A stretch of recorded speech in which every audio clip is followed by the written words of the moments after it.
You'll notice that I'm somewhat formal tonight. Have you noticed that? No, sir. I feel very official. Times when I just go through these cycles. I trim up all the edges, sit up straight, look right into the future. My God, with a clear blue eye. Bring it up. Oh, yes. Have any of you ever heard of a drink called Orphan Annie's Debauch? You haven't? Oh, it's really something. It's a good drink. Oh, I can't give you the... You want to know what the ingredients are? I can't give you the ingredients. You must send your name and address to Orphan Annie's Downfall here at WOR, New York.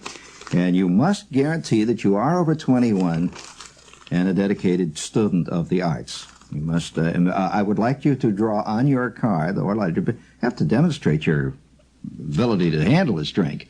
I want you to draw on the card a reasonable facsimile of Little Orphan Annie. And our judges will judge them impartially, and you'll be graded on neatness and aptness of thought. That's the Orphan Annie's Debauch. Oh, I'll tell you, it's going to be the biggest thing this spring at backyard barbecue parties when you want real action to begin. Would you give me a little real action music there, please? I'd like to salute. Thank you very much. That's magnificent. We are taking this opportunity to perform a genuine public service on this struggling, weary, fighting to the last ditch avenue of human communications. This electronic outlet here we call our radio station. It's such a little hobby we got. But I'd like to salute tonight as part of a public service. This is a true public service. Not, I'm not going to sell you Girl Scout cookies or try to get you to join the Marines or send in your blood or submit yourself to the white slaveries, the rings of East Africa or anything like that. Real public service. What we're going to do is tonight, as part of our public service, please bring it up there.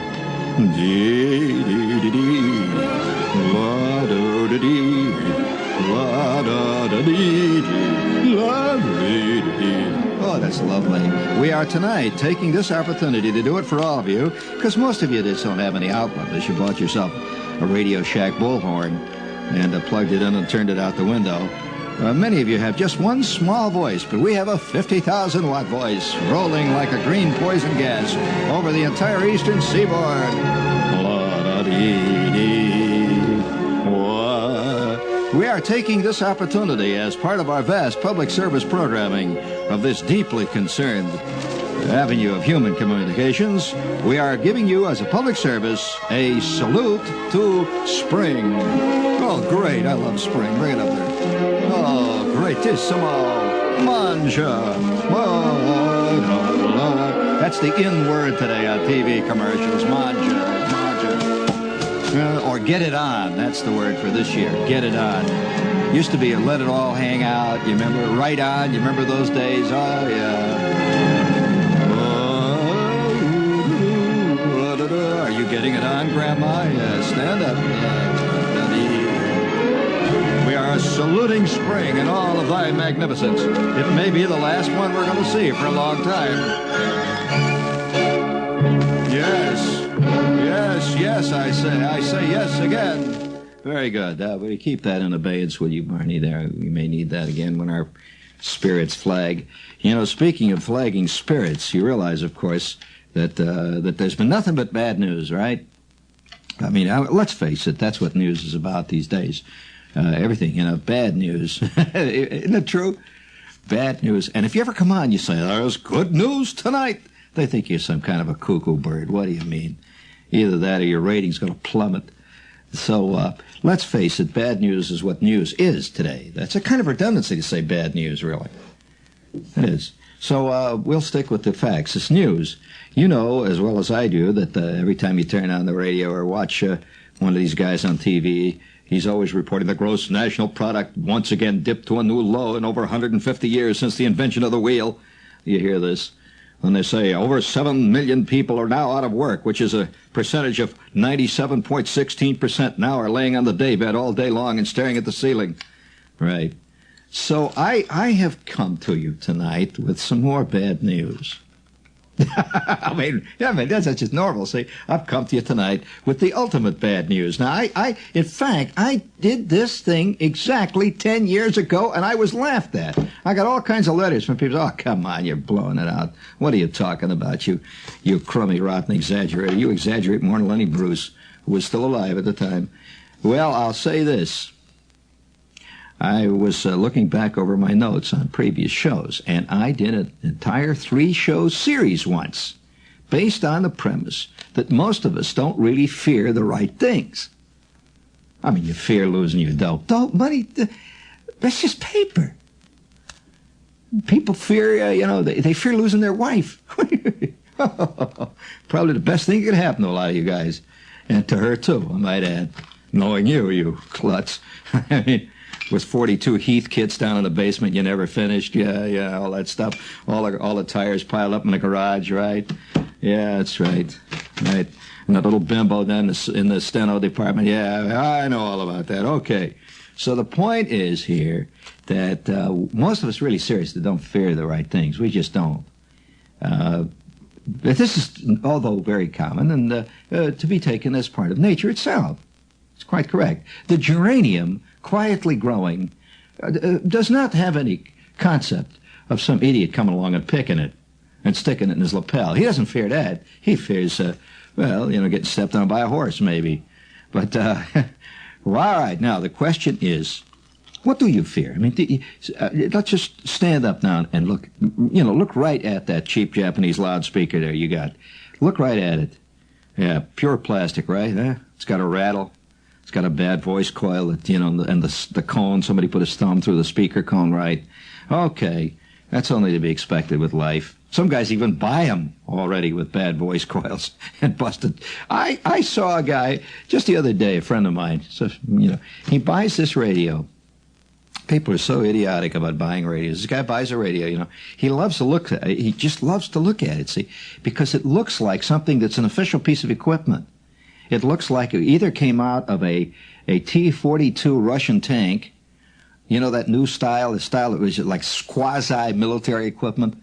There's a big difference between that stuff and the real thing. So he buys this great-looking cabinet, see. So I said to him, Frank, how about let's put in some batteries in and see how it goes? He says, oh, wait a minute, look at this thing. Look at this. It's got the dial, for example, looks like an ADF. Now, for those of you who don't know what an ADF is, an ADF indicator, an ADF head in an aircraft, is this round, flat dial with 360 degrees marked on it. It looks like a compass, actually. And it has an airplane, an aircraft outlined on it, you see. And so an ADF is used, it's a direction-finding equipment. It looks very jazzy. He's got that thing, I said, Frank, you cannot find your direction with that. That's a fake. It just looks like an ADF. He said, oh, but look at this, great. It's got military equipment toggle switches on it in case you get caught in a gas attack, see? You have to turn it on dark when you're in the foxhole there, see, or in the trench and you have no light. These have automatic thumb-operated switches. I said, well, Frank, I don't know how many gas attacks you get out there in Warren Township, but I presume when rush hour and the wind is blowing the right way from Secaucus, you might have a little problem there. Sure, I agree with that one. It's got a webbing strap on it, the kind, instead of a leather, it's got webbing, the kind of webbing that you have on a gas mask. Very looking efficient. So I said, that's great. So we put the batteries in, they turned the thing on, and there's a little hum. I don't know how it managed it. It was very interesting. It got a hum with batteries. Now, that's not easy to achieve. That takes really creative electronic work. But he did. He had a nice 60-cycle hum in a battery-operated receiver, which, for I didn't want to say to him. I says, that's fantastic. It must have a hum generator built into it. See, battery-operated hum generator. So I said, that's very nice, Frank. He said, yeah, that's really good. It sounds like a real radio, doesn't it? I said, yes, a real radio of the cockamamie variety does have a hum like that. I suppose people want to feel it. A hum makes it feel as good. So it's humming away there. So we started to tune in the radio stations, and they started to come in. And each one it would come in. He had this what looked like it was an ILS type. Now, you know what an ILS indicator is? Well, you don't, huh? Well, that's Instrument Landing System. And the ILS system in an airplane consists really of a type of receiver, but it has 3 different lighting bulbs, 3 lighting indicators on the control panel of the aircraft. See, when you're over the outer marker, 1 bulb lights. When you're over the inner marker, another bulb lights. And it's 2 red lights, usually the green light, that they go off and on. It's very complicated and tremendously satisfying to see those lights go off and on. It really is. And he's got an ILS indicator dial. If he's to the left of the station, the one on the left lights up red. If he's to the right of the station, the one on the right lights up. And if he's right on the station, the one in the middle, it's green, lights up. Oh, what fun. So it's lighting up like a, like a pinball in a Brooklyn candy store. And it's going great. Everything but a tilt on it. And so it lights up in the middle there, and we tune in the station. See, and I hear the stick. And I said, Frank, that hum is making him sound like he has a bad cold. And is that all the volume you can get? He says, yeah, this is what they call a personal radio. You don't want to disturb the other people, which means, of course, it has 0.01 watt output, or roughly about the same output that you get when you bite down on a piece of tinfoil with a filled tooth, and you get, you get that little electric shock. Well, the point of the whole story is that his radio, when I took the back off to look at the magnificent equipment inside of it, had a 3/4-inch loudspeaker. Had a loudspeaker roughly the size of an old Buffalo Indian head type nickel. I didn't know they made loudspeakers that small. It was really an ingenious thing, about the size of your thumbnail. And so, friends, if you're listening to me right now on one of those speakers, I don't sound like the way you think I sound. I really don't. I know, sir. And I came to the conclusion in this show that I did some time ago that the true things that we should fear, we never do. Like, for example, how long has it been recently since you have seriously thought about the possible end of the earth? Now, that would end all your money troubles right there. I mean, that would even end the IRS. The whole damn Michigan would, it's all gone, which might not be a bad idea, the Big Bang Theory being what it is. We'd be an interesting theory to somebody else on another planet. And they would conjecture about what happened to our little ball of hamburger floating through space here, dripping gravy all over the solar system. Now, the question here is, all right, you said, what do you mean, Shepard, the end of the earth? That's Flash Gordon stuff, Buck Rogers stuff. No. The earth could end at any second. Yes, it could. The earth could end at any second. And many a celestial body has ended just like that. Now, you think that only happens out there, huh? That's what I believe. Well, we must have some kind of safeguard against that. We're crying out loud. I mean, with the modern technology we've got, there must be some safeguard. We must have some kind of an interlock system to prevent the end of the earth, right? I think kids in general, and this is one thing that kids have over, real human beings, that one thing I will say about kids, I have a couple of things to say about kids. In my attitude generally about kids makes W.C. Fields look like a guy who, in his off hours, spent his time teaching Sunday school classes and taking little toddlers out to the park to see the birdies. Well, so I have to come to the conclusion though that there is a difference between adults and non-adults. You see, I think a person gets a certain age when he gets older. He ceases to be an adult too. There's only a period in your life where you are an adult. Do you buy that, Barney? You grow out of being an adult. Then you get to be one of these guys that jog a lot, and you play tennis constantly, huh? That's another ballgame. But seriously, though, I do think that that's why very old people and kids, little kids, have a great deal in common, because neither one of them are operating adults. Now, that is not to say that the person who is an old person is not mature. That does not mean he's necessarily an adult. So here you got this scene. See, right there in the middle are the adults. Now, the kids, real little kids, see, the one thing about little kids is that they still, they're new on the earth, you see. They really are. They don't know it, but they're very new. Many kid 5, to him, the world has been going on forever. He doesn't, to you can't remember before you were born. Nobody can. And so at any given time in your life, the concept of how long you've been alive is always the same. We'll let that marinate there for a while down in the bones, and we'll throw in little green peppers with that. Okay, a little pinch of garlic. Okay, now, so so here's a kid, see, but the one thing about a kid is that he thinks about primal things, because he doesn't, being a kid, first of all, gives you a deep and profound sense of insecurity, impermanence. First of all, every kid in the world believes that within the next 12 minutes, his parents are going to die a horrible death. And he'll never see them again, and he will be cast bereft on the Sargasso Sea of life. You agree that this is a universal kid fear. All right. And now, most of us stop thinking about that as time goes on. We don't think, one day, oh, gee, it's terrible. One day Uncle Herman will not be here.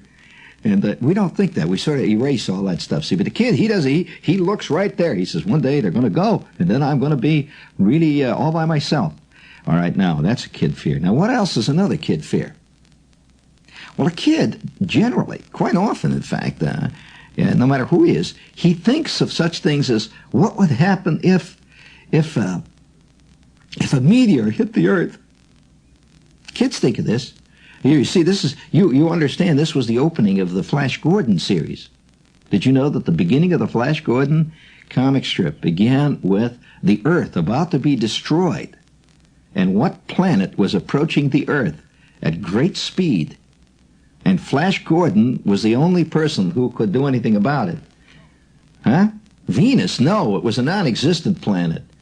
This planet only existed in the strip. What was the name of it? And who was the head of the planet? There was an evil dictator that was running the planet. Well, I'll give you a clue as to the name of the dictator. Maybe if I say Castro, you immediately think of Cuba, right? If I say Brezhnev, you think of the Kremlin, right? Okay. If I say Ming the Merciless, you think of... No, not Rome, for crying out loud. You've seen too many episodes of The Godfather. You're crazy. No, where was Ming the Merciless? Where did he hail from? It's hard to say that Ming hailed from somewhere. I don't think I ever told you about my experience with the circus. Do you know that I appear in a book that was written by one of the greatest lion tamers who ever lived, or at least one of the most famous lion trainers? Did you ever hear of a lion trainer named Clyde Beatty? Okay. Well, he wrote a book. And in this book, I appear not named, however, I appear. Because of an unbelievably stupid thing that I was once involved in. Totally stupid. Absolutely. Oh, stupid! Have you ever done something so stupid, when you look back on it, you figure your head must be made out of some kind of turnip? You know, and you wonder how in the hell you can ever get your, the leaves on the top of your head trimmed at the barber, Turnip. Dumb. And I'll tell you how it happened.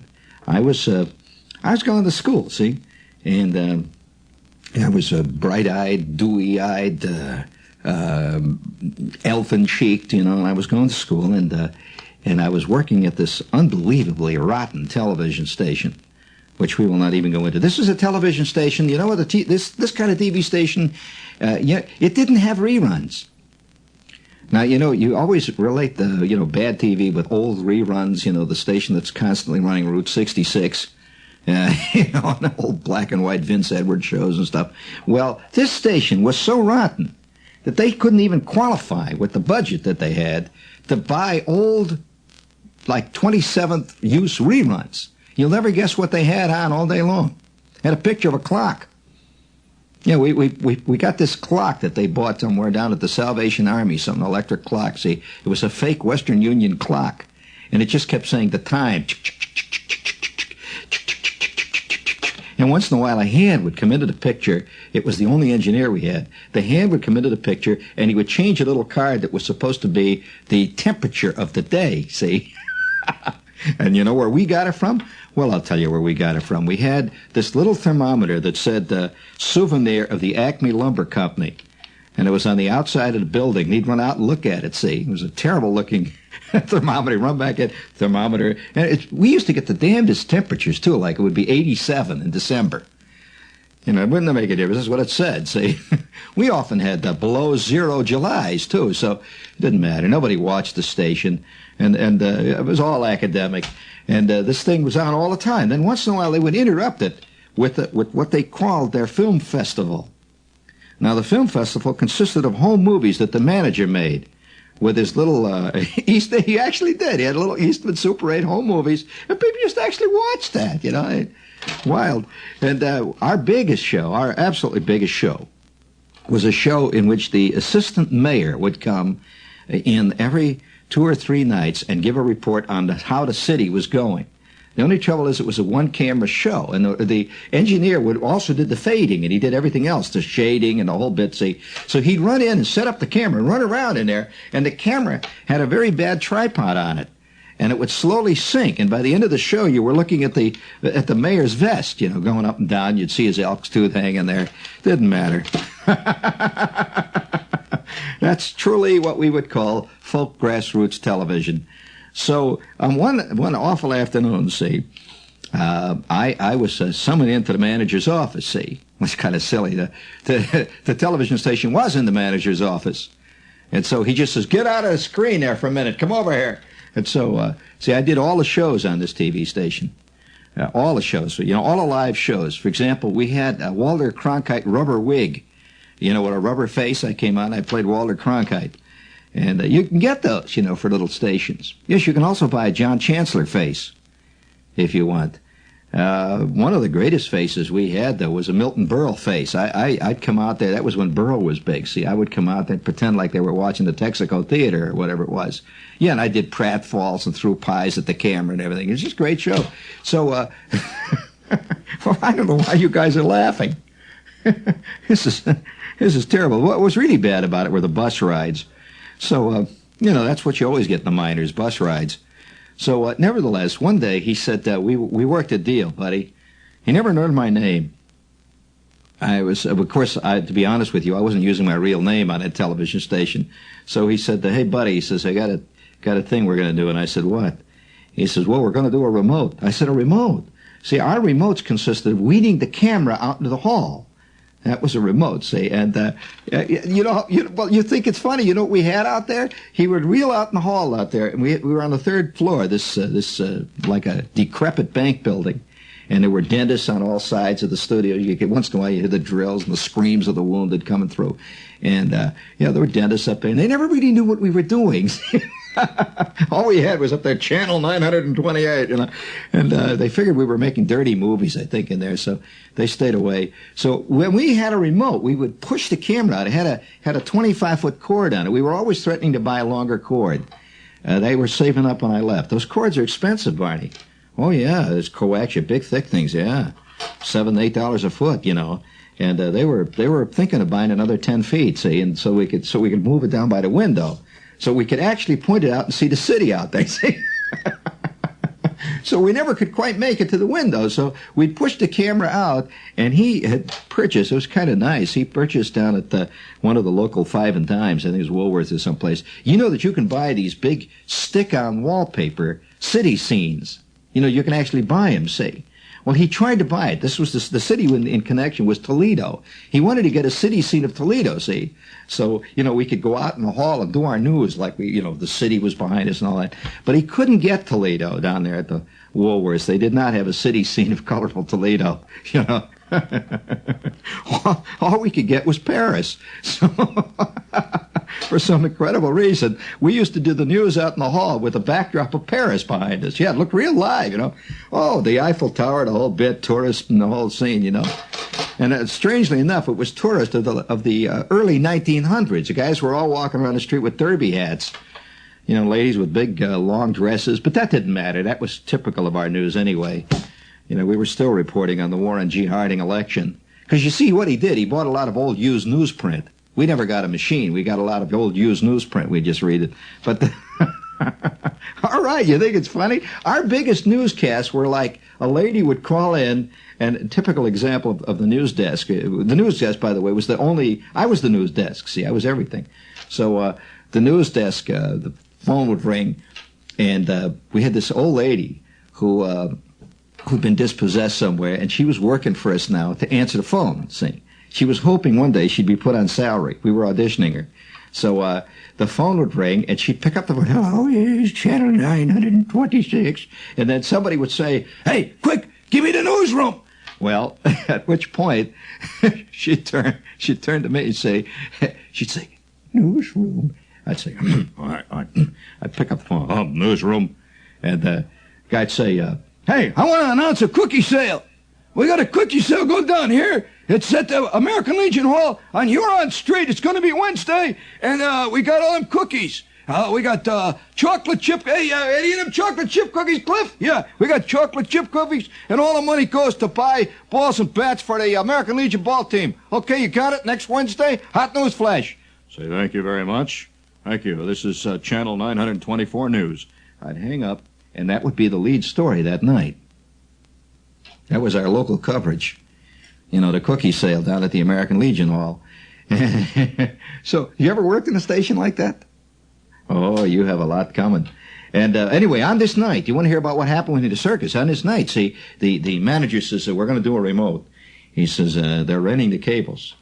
And I said, who's renting? He says, yeah, we've got a big deal now with the Shriners.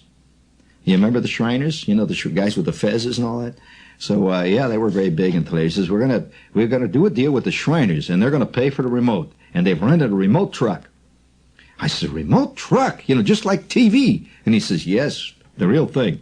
We've rented Channel 2's remote truck, the real television station. So that night, the entire cast, you know, all the engineers from Channel 2, they were all hired, see, by the Shriners. And what I was to do was to go down to the Civic Center, and they were having the circus down there, the Clyde Beatty circus. So he had a big circus. Well, you'll never guess what I did that night.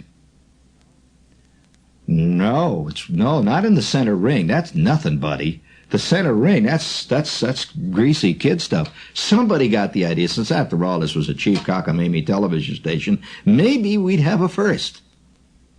I didn't realize what the first they were thinking of having was. But I broadcast, believe me, you've never seen anything like it in your life. I did a remote out of the lion and tiger cage, the interior of it, with a microphone and the engineers on the outside with the camera right over my shoulder, see? And Clyde Beatty is in there with me, sweating like hell. When they told him that he was going to do this, he looked, I noticed he looked strange. He said, now listen. I said, yes, Mr. Beatty. He said, now listen, when you get in there, don't you move. He says, don't you move, and don't you turn your back on nothing. He says, and always keep me between whatever's in there and you, right? I says, well, of course. I thought, you know, they wouldn't do this unless it's perfectly safe. I had this idea, there's no problem with this. So sure enough, big as brass and everything, I walk out in the center ring, and they announce to the crowd that this is a first. And as far as I know, it's still the only time it's ever been done. I don't think it's ever been done again, for obvious reasons. I get in the center ring there, see, and they let me in the cage, and there's a guy standing on the outside of the cage with a rifle.